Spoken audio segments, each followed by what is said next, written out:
Hello. Welcome to the Bore You to Sleep podcast. The podcast that will hopefully help you get to sleep. I am going to read an open source book, one that is not particularly interesting, but one that is hopefully boring enough to get you to sleep. Tonight's reading comes from The Glamour of Prospecting. This book was written by Frederick Carruthers Cornell and published in 1920.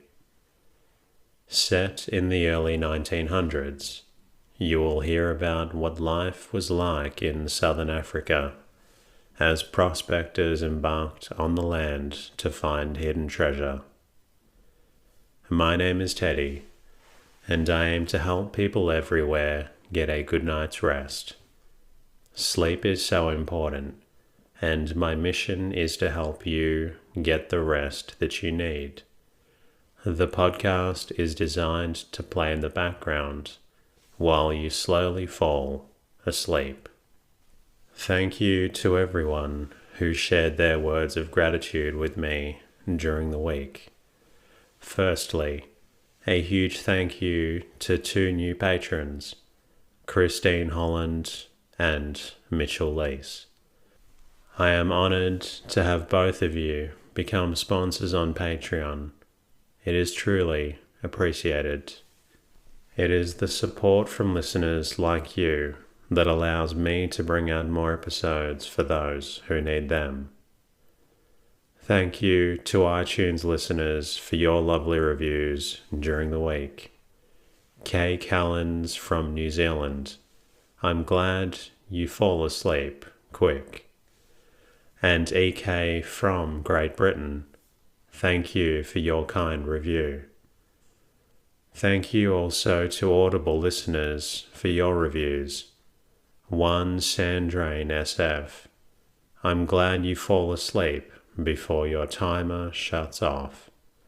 And Sylvia Meadows, I'm glad you enjoy the consistency. And thank you to Connor Kinsella for reaching out on Instagram and including me in one of your stories. As always, thank you to all Spotify listeners who answered the Q&A. Every response helps support the podcast. And of course, thank you to everyone who listens to the podcast and supports the podcast and gets benefit from the podcast. If you find the podcast beneficial, a great way to say thank you is to share the podcast with a friend and leave a review in your podcast app. Even one sentence helps out. If you would like, you can also say hello at boytosleep.com, where you can support the podcast. You can find me on Twitter and Instagram at boytosleep. In the meantime, lie back, relax, and enjoy the readings.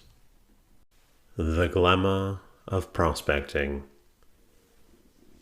This volume represents a series of almost continuous explorations, hardly ever paralleled in the huge areas traversed.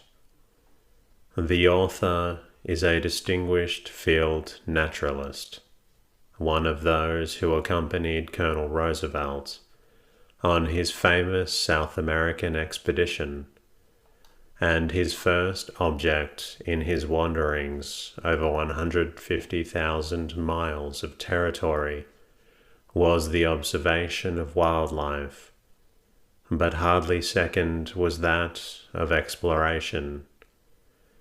The result is a wonderfully informative, impressive, and often thrilling narrative in which savage peoples and all but unknown animals largely figure, which forms an infinitely readable book as one of rare value for geographers, naturalists, and other scientific men.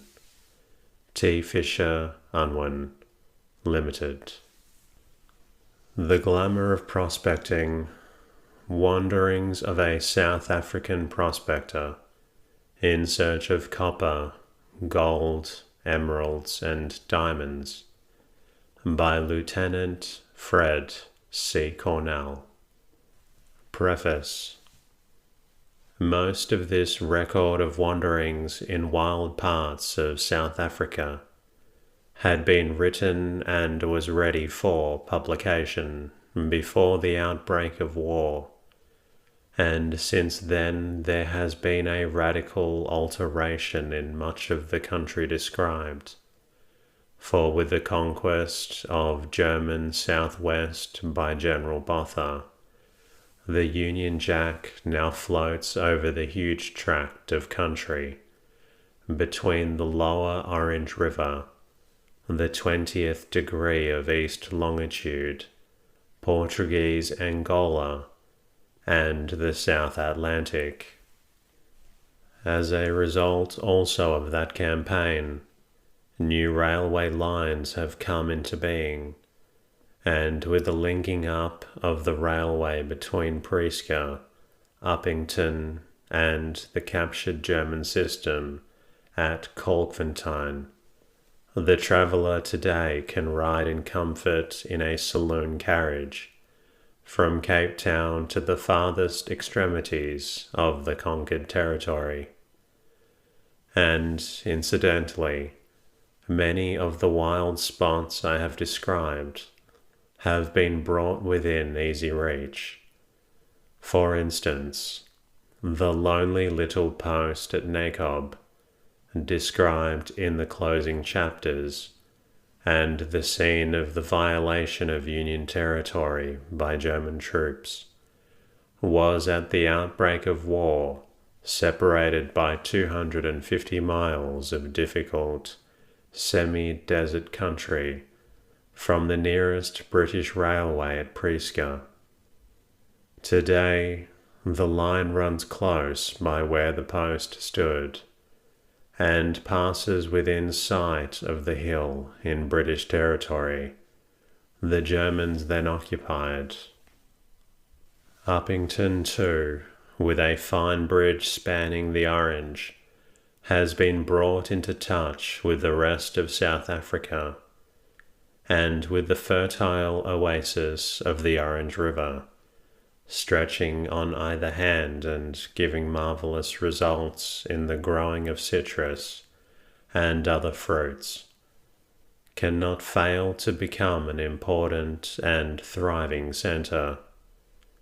There are rich mineral deposits in the vicinity, one of which, the Area Chap copper mine, mentioned in Chapter 4, has, I believe, been reopened since the railway of Uppington has rendered 150 miles of costly wagon transport unnecessary, and the marvellous great falls of the Orange River, ranking with the Victoria Falls and Niagara amongst the world's greatest cataracts, is now within a day's journey of the railway, and with the coming of peace will undoubtedly be visited by thousands of visitors and come to its own.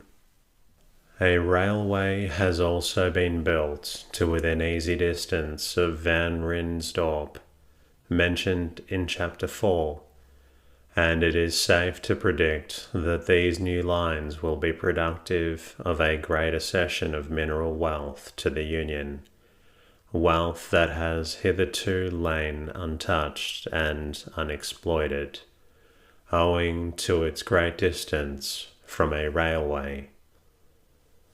These new lines, however, much as may be expected of them, still leave untapped vast spaces of the country I have described, notably the mountainous Reichsteft region of northern Clyde Namaqualand. See chapters 7 to 8, with all its wealth of copper and other minerals, and which lies today as solitary and untrodden as when I left it. The southern Kalahari, with its fine ranching possibilities and its remarkable pans, is still a huge royal game reserve, forbidden to the farmer and the prospector. And though the dry Kuruman River was the route for the flying invasion of German southwest, to the astonishment of the Germans, who believed the desert impossible by troops, the desert has long since claimed its own again, and the region is once more given over to the vast herds of gemsbok and a few wandering bushmen. To turn to the newly acquired territory of Great Namaqualand and Damaraland, much of the latter still remains practically unexplored, and although concessions over vast tracts of country were granted to various private companies by the German administration, few attempts have been made to develop the great mineral wealth known to exist. There are exceptions, notably the rich copper deposits of Otavi and the Khan copper mine, both having been worked to great advantage prior to the war, whilst the remarkable diamond discoveries on the coast have added enormously to the wealth of the country. But much of the northern Damaraland, Ovampoland, and Amberland, etc., has scarcely been scratched, and this is notably the case in the vast terra incognita of the northwestern portion, known as the Cocoa Veldt. Here but little prospecting has ever been allowed, but copper abounds, tin and gold have been found, and the former in abundance. And there are other valuable minerals and precious stones waiting the day when the territory in question is thrown open to some individual enterprise. In conclusion, let me point out that this book, though recording faithfully some of my own prospecting trips, is in no wise intended to serve as a handbook to the would-be prospector. Indeed, he should carefully avoid doing many of the things herein recorded, but should he contemplate becoming a prospector, let him at any rate not be discouraged by reading of the few discomforts and hardships I have experienced, for these, after all, were richly compensated for by the glorious freedom and adventure of the finest of outdoor lives, spent in one of the finest countries and climates of the world. And far be it from me to do anything to discourage the prospector. He is, I maintain, the true pioneer. His pick and hammer open up the wild places of the earth, usually to the benefit of those who follow him more than to his own, and in the rush for fresh scenes and pastures new, which will inevitably follow the war, he will be a factor of importance. The ideal prospector is born, not made.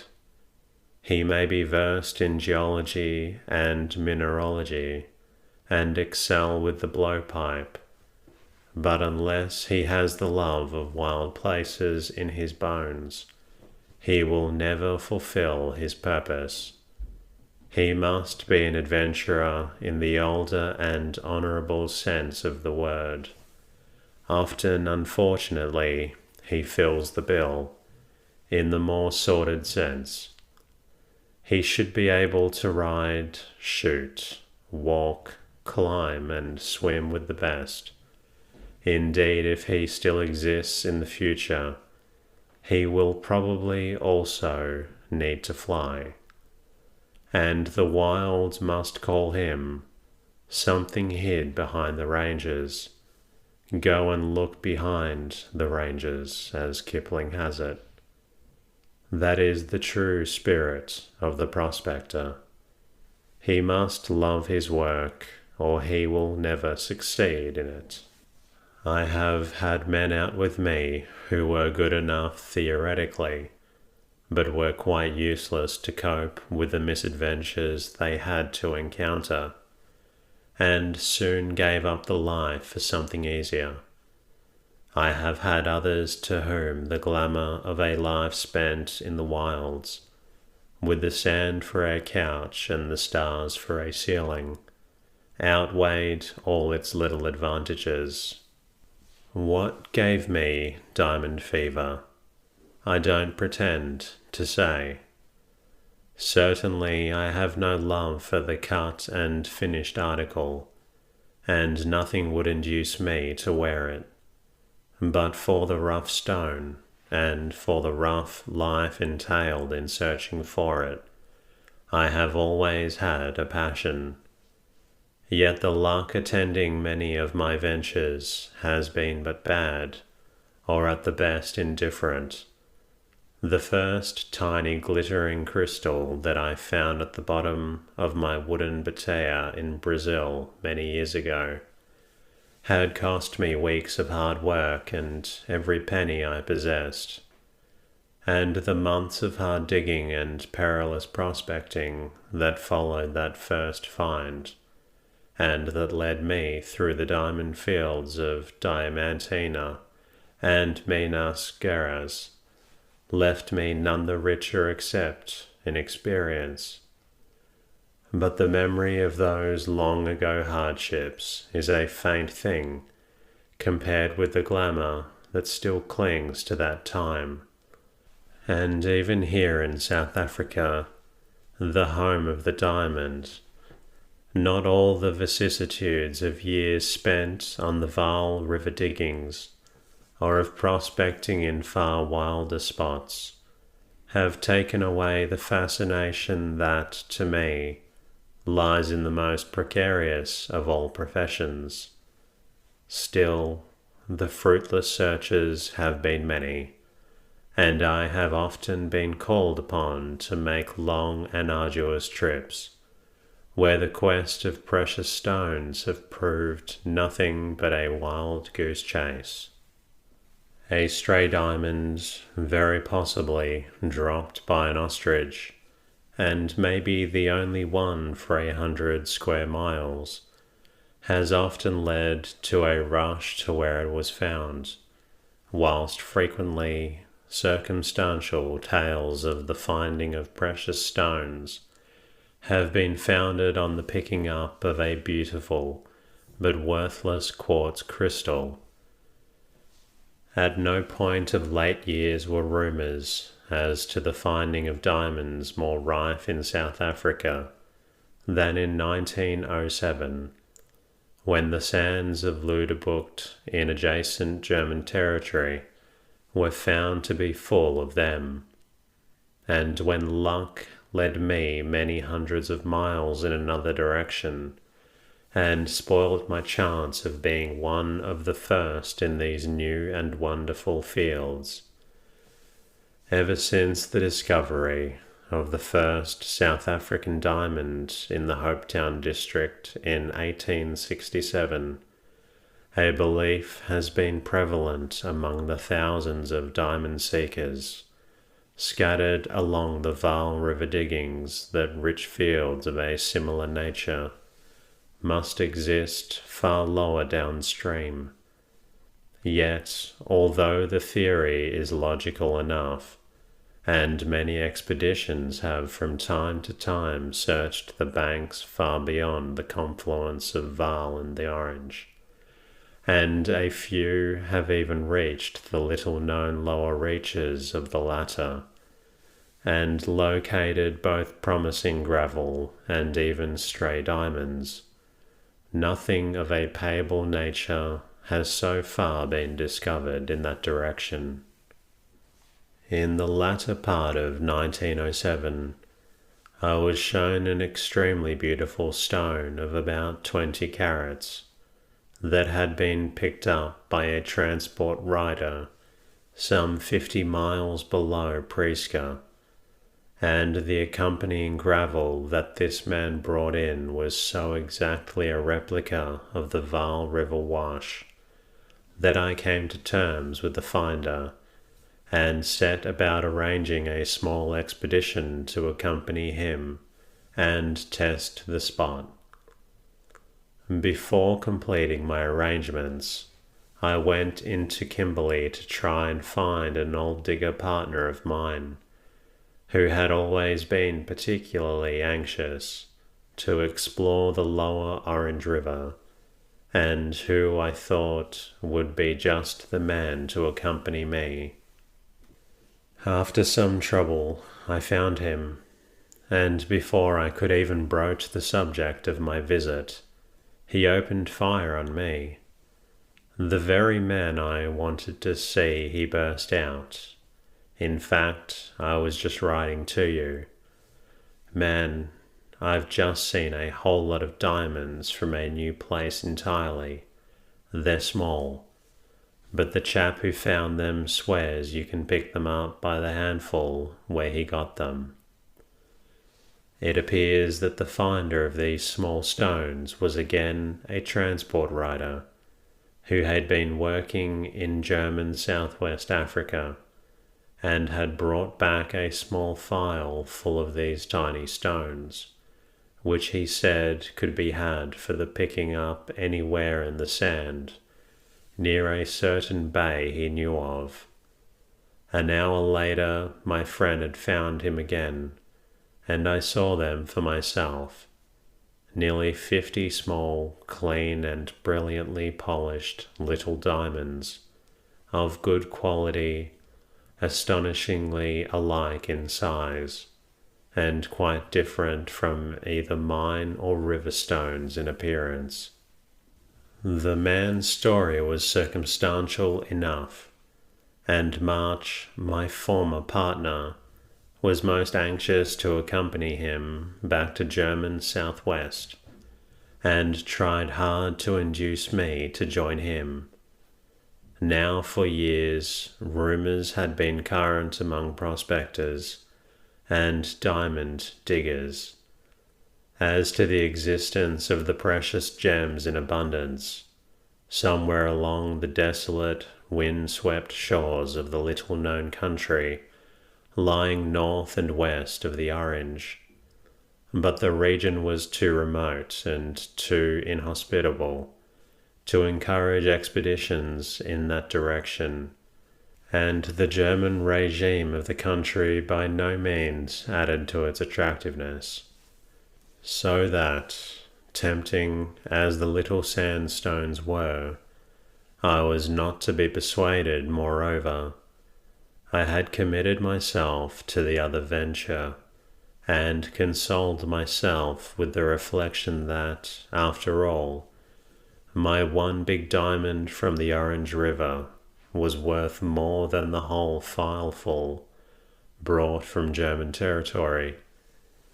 And when I told my tale in turn and spoke of the big 20-carat beauty I had seen, not only did March promptly decide to come with me, but Du Toit, the discoverer of the German stones, immediately threw in his lot with us, arguing doubtless that it would be easier and quicker to fill bottles with big diamonds than with little ones.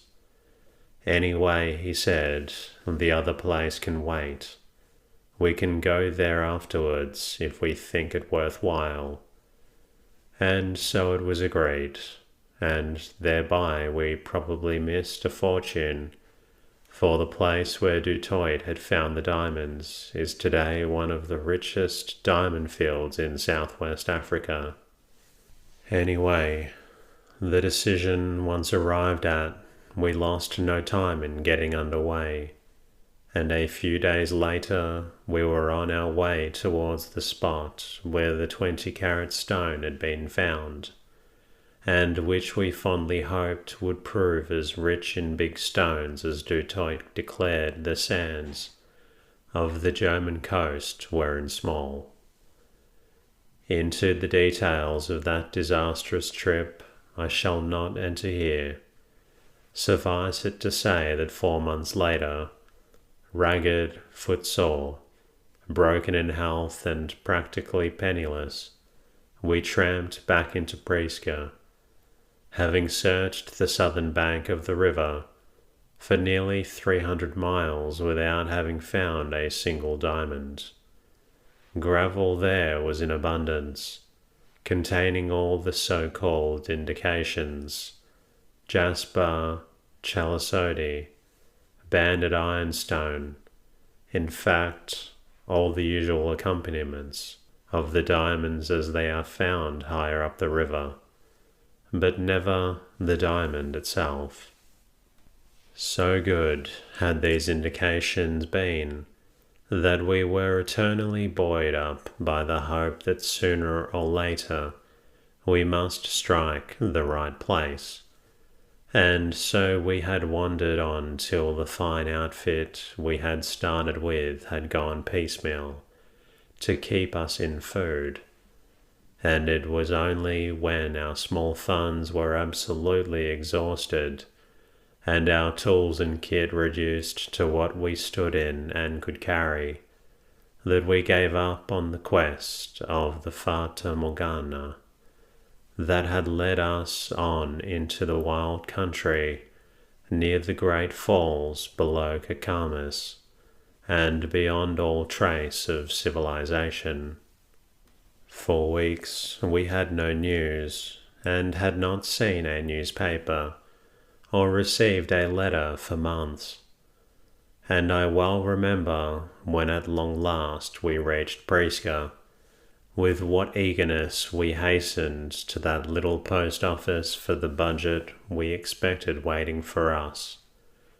And the very first letter I opened told me what this particular wild goose chase had cost us, for both it and numerous wires and newspapers of long weeks back told of the sensational discovery of diamonds in the sands of German southwest, and the fabulous finds that the lucky first-comers had made there. Newspaper reports spoke of men picking them up by the handful, filling their pockets with them in an hour or two, of buckets full lying in the bank. In fact, it was Sinbad's wonderful Valley of Diamonds over again, and giving due allowance for the exaggeration usual to such discoveries, there still could be no doubt that we had missed a fortune by not going there with Du Toit 4 months back, instead of on our own disastrous trip down the river. I had always liked Du Toit, who was one of the best Afrikanders I had ever met, but never did he show to such advantage as when he got this news. His sun-flayed face went a shade pale as he read it, but all he said was, "Oh well, better luck next time, boys," but we didn't get it. At Diyar, the little party divided, March and our own tour guide of the last venture going back to the river diggings, whilst Du Toit and myself returned to Cape Town, intent on getting up to German Southwest Africa as soon as possible.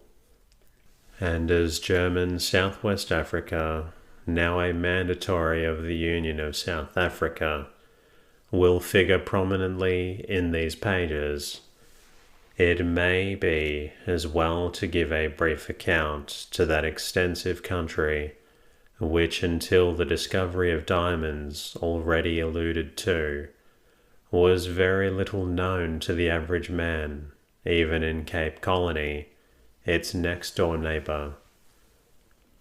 As early as 1867, owing to reports of rich mineral deposits existing in the country then known as Great Namaqualand or Damaraland.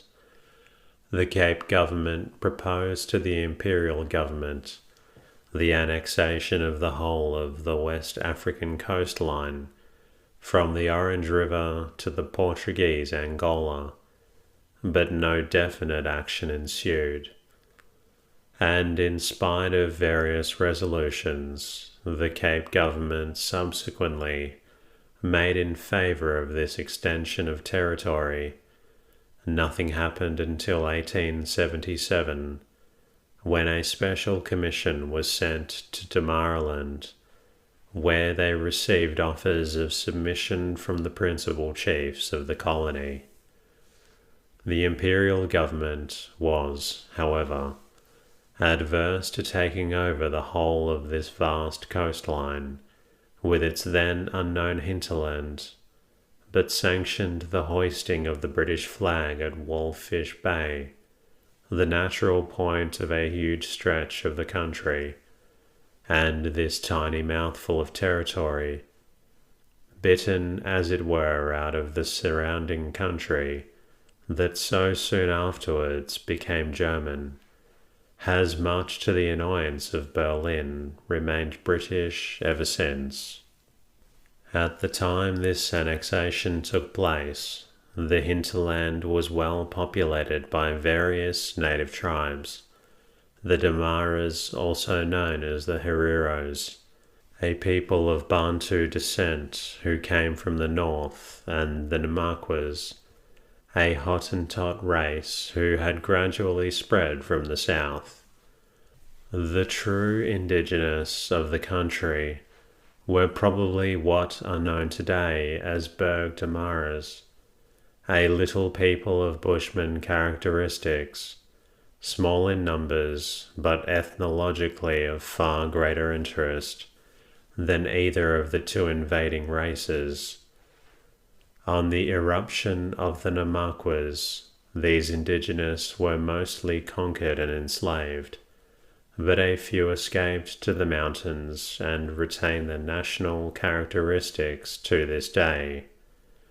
As British responsibility was conterminous with the boundaries of her Wolfish Bay territory, these venturesome settlers had but little protection afforded them, and as German enterprise developed farther south and trading ventures were started, Germany asked the British government for its protection for these pioneers. Certain negotiations followed, and by June 1884, Germany had made up its mind to extend its own protection to its subjects in Damaraland and Great Namaqualand, and incidentally afford the cover of its sovereignty to the enormous concession of land near Angra Pequena, which had been obtained by a wealthy Bremen merchant named Luderitz from certain native chiefs.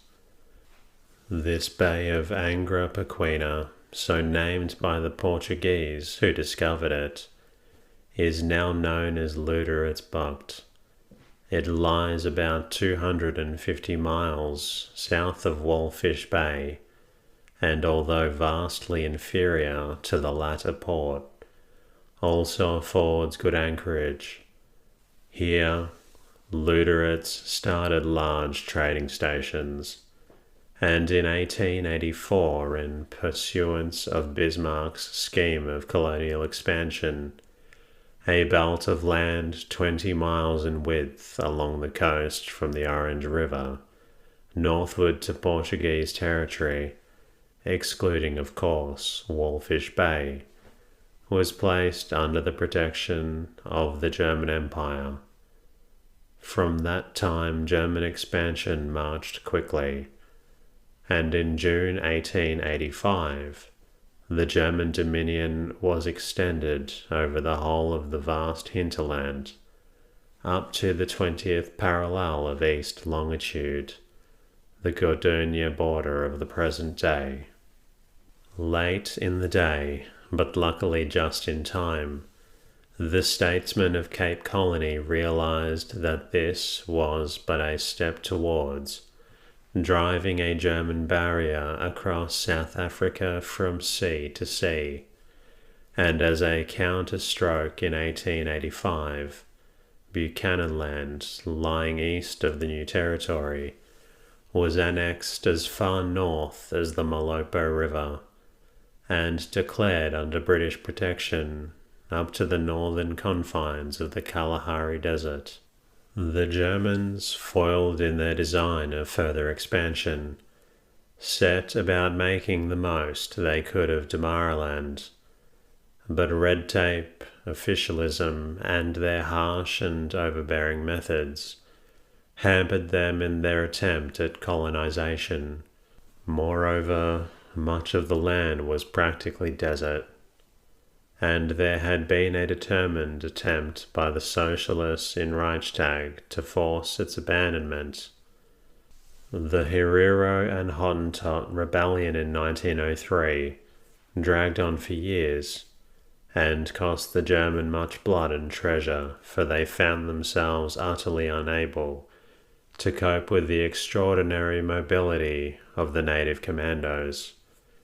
These, excelling in guerrilla warfare, harassed them incessantly, and although in vastly inferior numbers, gave the raw German troops, fresh to the country, endless trouble before they were subdued or captured. That concludes tonight's reading. I hope you've enjoyed this story, but I also hope that you're feeling a little tired. You're always welcome to listen to another episode if you're not quite tired yet. Until next time, good night.